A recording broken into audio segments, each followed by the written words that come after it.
And yeah, let's get started. So there's a few different ways that you could shade an image, right? So the first one is, I'm gonna draw it, is by something called hatching. Yeah, so the first one is called hatching. Yeah, so the shading is when you're gonna create a certain tone in your image. So the first one is hatching. So I'm going to draw a little square here to give you a demonstration. So hatching is when you use lines to create tone. So you see how I'm just drawing the lines in one direction.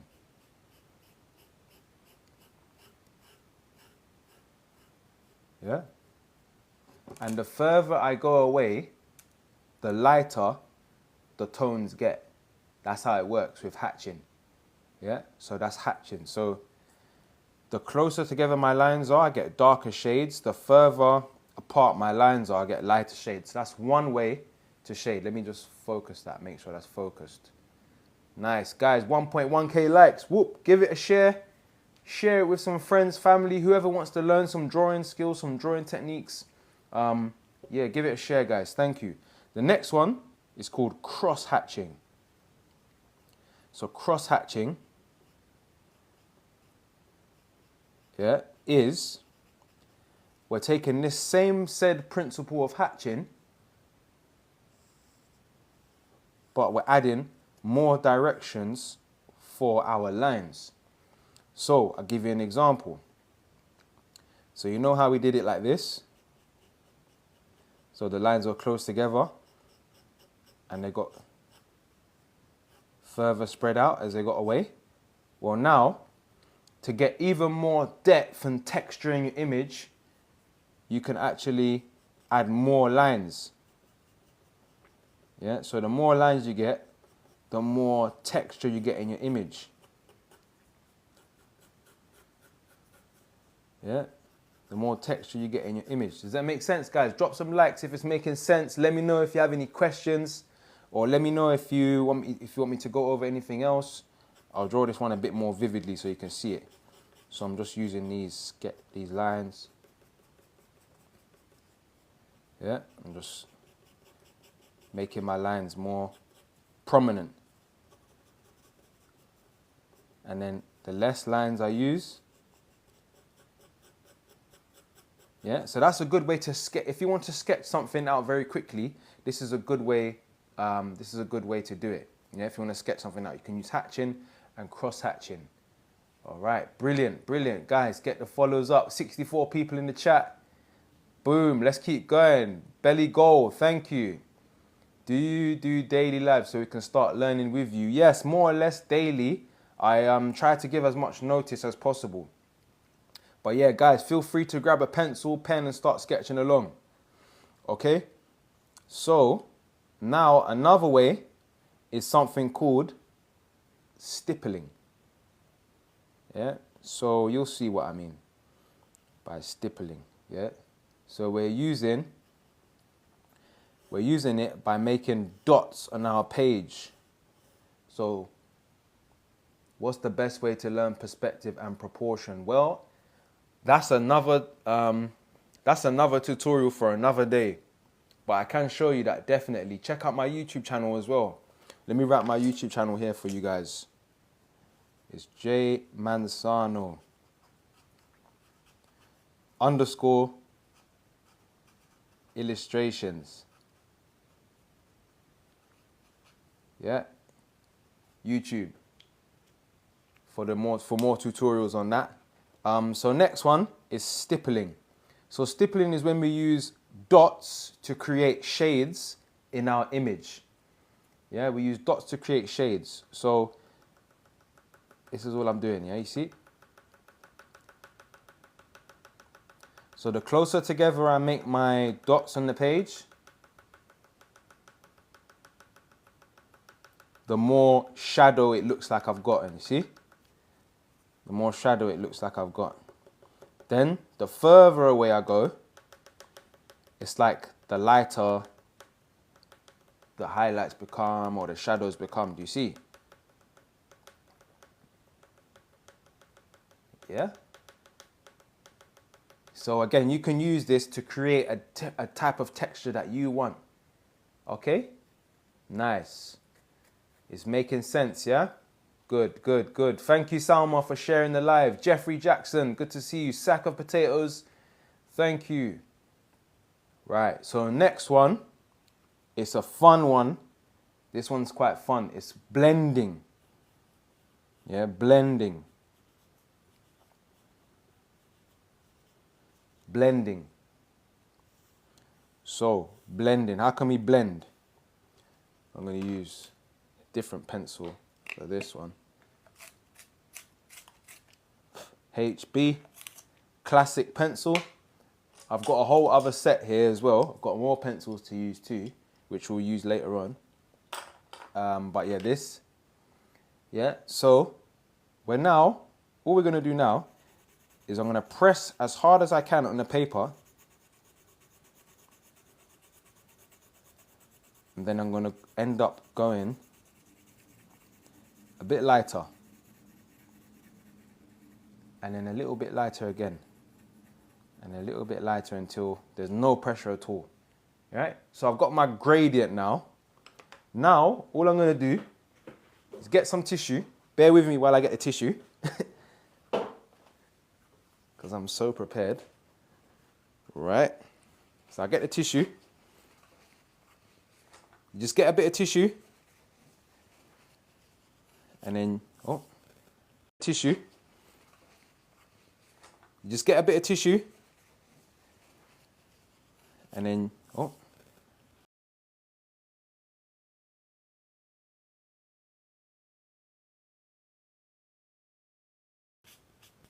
can start blending those colors together.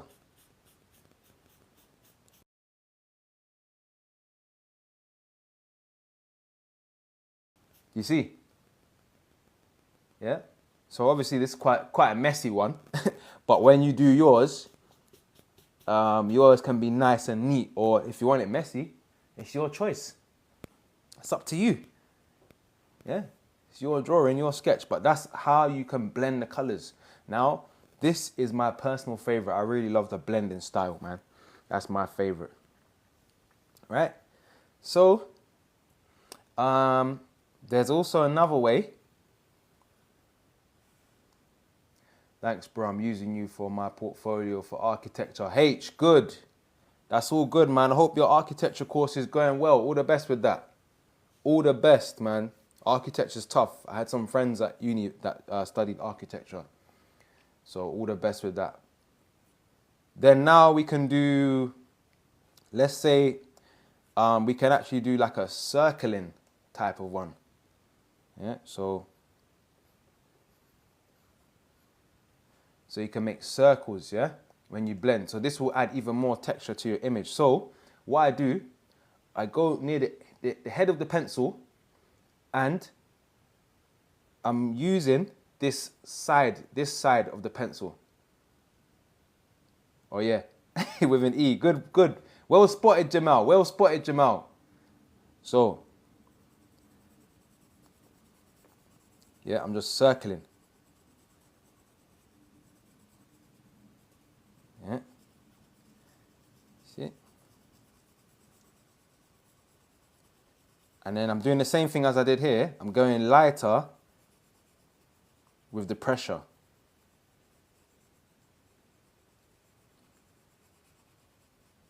Yeah? And if you think about it, if you wanted to, you could blend this today. You could blend this as well. You could blend it all together. You can blend any of these as well. Jamal, yo, you doing art comp soon? Yes, I did. If there's time today, I will do some composition work as well. I'll do some composition work too. All right, cool. So let's see, one more maybe. One more. Okay, let's do.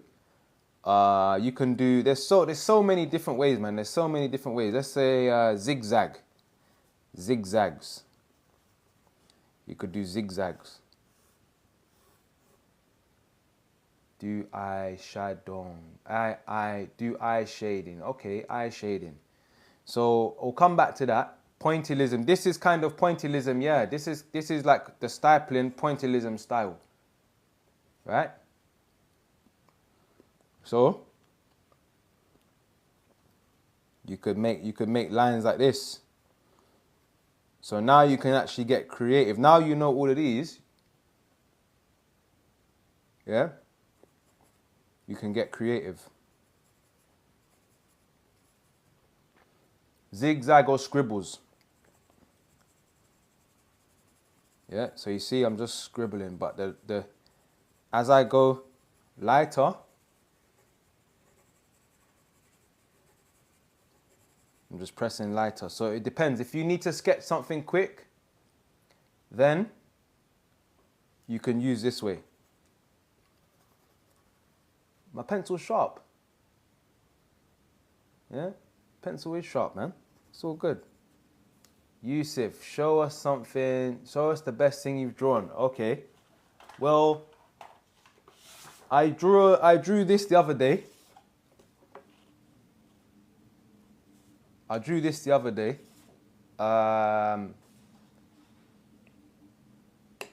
Yeah, and what hardness are you using? HB. So I'm pressing really hard on the pencil, but I've also got these. Yeah, these are not sharp. Now you want to see pencils that are not sharp. These are not sharp pencils. Okay, so that's shading, right? That's shading techniques that we've done, yeah? So that's good ways. Draw a 4DQ. YouTube be a lot softer and can give you more control. I like 2B, yeah, that's true, but I prefer HB for what I like to do. That's just my preference, but again, you might have your own, and that's up to you. But yeah, so let's do something on the bottom half of this page. Let's split this page in half maybe. We'll use up the paper. We'll use up that paper. Okay, so someone said about composition. So that was the next part of the lesson. The next part of this lesson was composition. 2B is too dark. HB is normal for drawing. Exactly, Jay. I use HB, but I also do use these variety of pencils as well. Yeah, so I've got HB, I've got 6B, I've got 8B, I've got 4B. Okay, so you got to do what works for you at the end of the day. And 2H as well for lighter tones as well. Okay. Yeah, so composition now. So we're going to use the bottom half of this page to do a little bit of composition.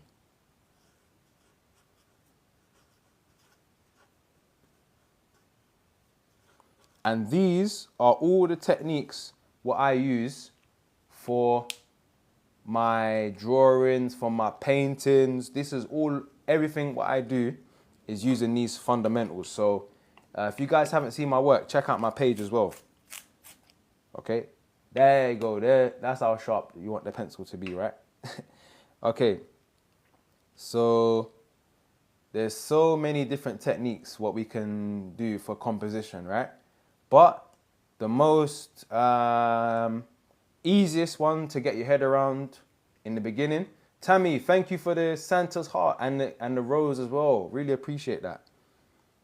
Is rule of thirds. So rule of thirds.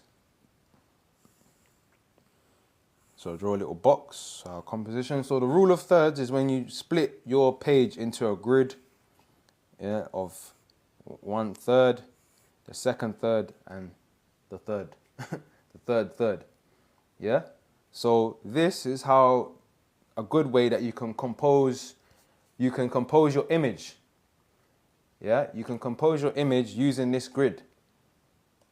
So it helps you to plot things out, where you want things to be, you know, where you want to place objects in your picture, yeah? So let's say like you wanted to draw like I'll draw something very quick. Let's say you wanted your hill on this part, and then some trees here behind, and then another part here.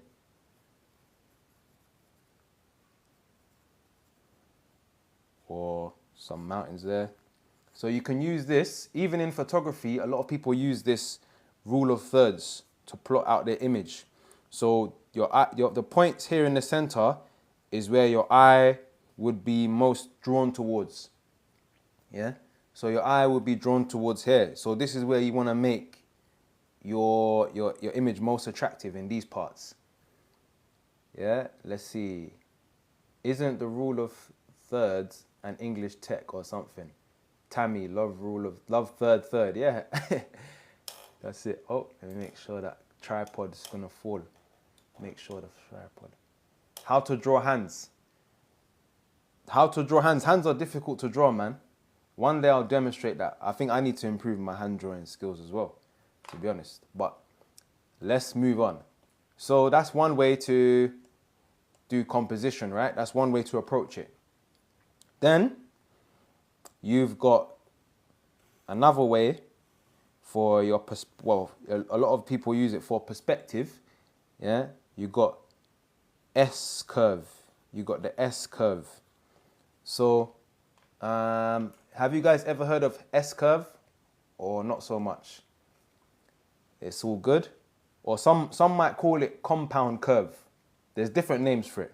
But anyway, so you use the S curve for more or less like a 1-point perspective, or if you want to draw something like a river, yeah, and it's basically your picture going in the shape of an S. Your center point of your picture going in the shape of an S. Yeah, so imagine this is your river. This is your river. So it gets narrower here at the vanishing point, and this is the widest point here. Yeah, does it make sense? Drop some likes if it all makes sense. If not, I can do it again and again. And then you draw like your hilltop areas. You know, you got your other mountains or whatever. Like, you know, you can draw whatever you want in there. Cold, yeah.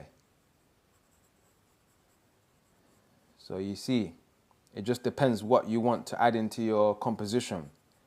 But this is a good way to draw, to get composition, get people looking at your image and get people studying it. Because if you, imagine you draw this river and you start adding like a boat here, some fish here, a man fishing on this corner, you get people to really interact and engage with your work. So this is a good way to keep people watching and keep eyes on your work for longer periods of time. Iggy Yeet, what qualifications do you have? I studied illustration at university, so I'm an illustrator with a bachelor's degree. And I studied A-level, I done foundation, GCSE, everything. RJ Singh, any tips on portraits? At the moment, we're just working on landscapes, but in the future, look out for them portrait tips as well. Look out for those. Okay, so let's do another composition. Yeah, let's look at another composition. Okay, so you got L arrangement. You got the L arrangement. Yeah. Are you rich?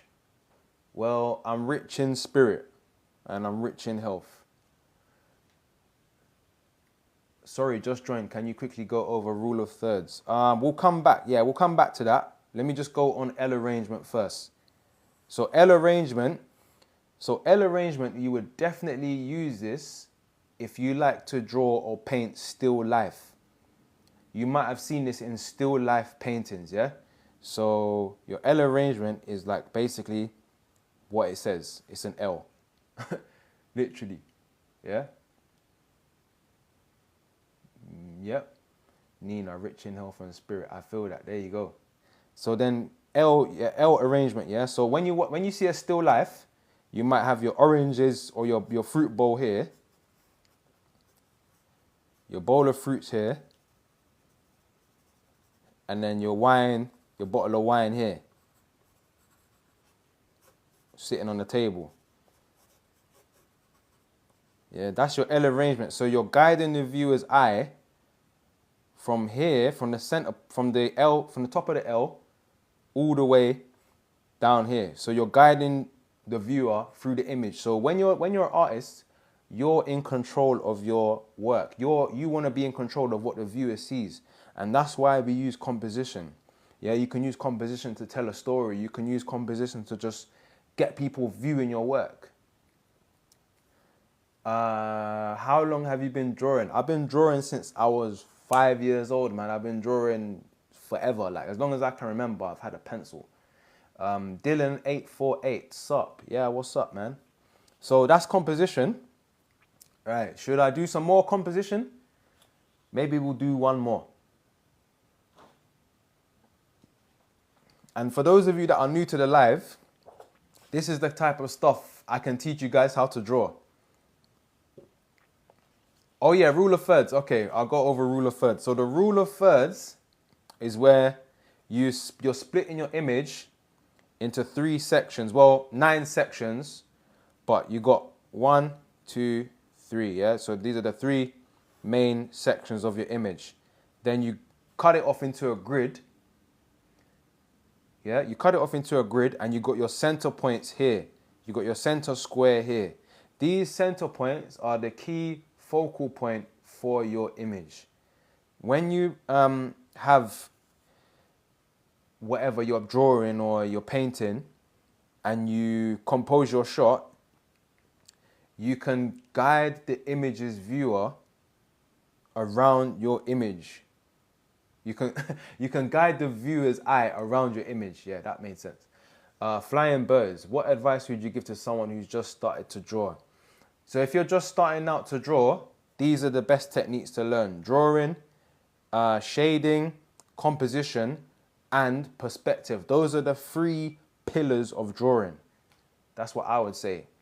Yeah, if you're just starting out. So definitely learn those. Nice. Welcome everyone to the chat as well. Welcome, welcome. Thanks for the likes. We're almost on 10K likes. Wow. Okay, let's keep going. Let's keep going. Let's do some more. Let's be productive, guys. Let's be productive. Let's stay productive. Right, so we've got another paper. You guys are great students, man. You guys are great students. Yes, I love that. All right, let's do one more composition. Let's do one more on composition. So I'll just do one more composition. Composition continued. ... So the next one we're going to look at is gonna pass art because of you. What? Wow, thank you. I'm glad you. I hope you get A star in that art subject. Right, so the next composition we're gonna look at is, you might have heard it, golden spiral, or the golden, some of you, it's got different terms and everything, but some call it the golden spiral, some call it golden ratio. You know, there's different terms for it. Yeah. So if you know the work of Leonardo da Vinci, he uses this in his work. And there's something called the Fibonacci sequence that he uses in his work. It's like using geometry to draw and stuff like that. But it's really complex. And even me, I'm still learning it myself. But I do use it in a lot of my work. And you might be using it already. You might be using it already and you don't even know. So, check it. Golden compass. If it's called, some people might call it that, but I say it's the golden ratio occur naturally in nature. Yeah, it does. Yeah. And you can use it in your artwork. So this is how you would draw it. This is like a rough sketch of it. Yeah. So you're splitting your page each time. You're splitting your page. If you think about it, split it in like a third each time. Then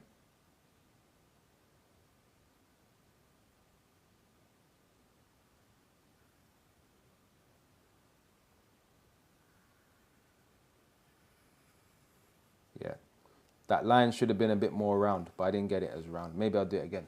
But This is the golden spiral, golden ratio, yeah? Golden ratio. So you can use this in your work, and for actually, even in this, it's everywhere. Yeah, exactly. These ones, if you guys are artists or you draw, definitely have a look at your work, because you've probably used these composition techniques and you don't even know you've used it. You might have used it subconsciously. So definitely, when you have a look at your work again, or when you have a look at your next drawing, have a look and say, wow, I use S-curve, or I use L arrangement here and I didn't even know. Yeah, but now you're aware of it. Now you can use it intentionally in your work. Yeah. Fibonacci sequence. There you go. Literally, mister, you know it, man. Right? We're going to do... I'm confused. What would you create using the golden spiral? Man, there's so many things. It's almost everywhere in... It's like it's everywhere, basically. Once you see this, yeah, once you see this composition, you'll start noticing it in your daily life. You'll start noticing this in your daily life and in your artwork. Trust me, once you're aware of this, yeah, and it's going to help you be more aware of your art. Do you ever do realism? Depends. It depends what you class as realism. Harry, thanks for the question. I broke my hand, I can't draw. Oh, man.